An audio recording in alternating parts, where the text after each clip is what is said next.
World War XII, as everybody knows, brought about the collapse of civilization. Towns, cities, and villages disappeared from the earth. All the groves and forests were destroyed, and all the gardens, and all the works of art. Men, women, and children became lower than the lower animals. Discouraged and disillusioned, dogs deserted their fallen masters. Emboldened by the pitiful condition of the former lords of the earth, rabbits descended upon them. Books, paintings, and music disappeared from the earth, and human beings just sat around, doing nothing. Years and years went by. Even the few generals who were left forgot what the last war had decided. Boys and girls grew up to stare at each other blankly, for love had passed from the world. One day, a young girl, who had never seen a flower, chanced to come upon the last one in the world.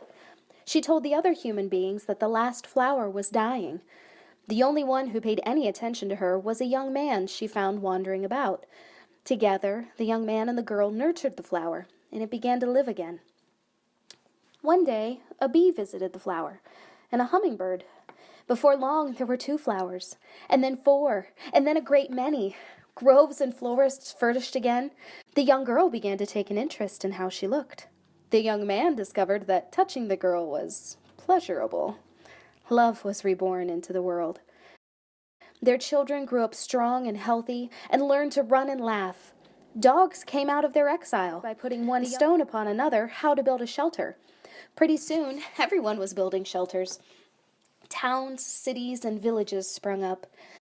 Song came back into the world, and troubadours and jugglers, and tailors and cobblers, and painters and poets, and sculptors and wheelwrights, and soldiers, and lieutenants, and captains, and generals, and major generals, and liberators. Before long, those who went to live in the valleys wished they had gone to live in the hills, and those who had gone to live in the hills wished they had gone to live in the valleys.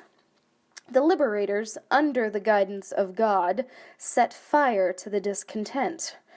So, presently, the world was at war again. This time, the destruction was so complete that nothing at all was left in the world, except one man, and one woman, and one flower.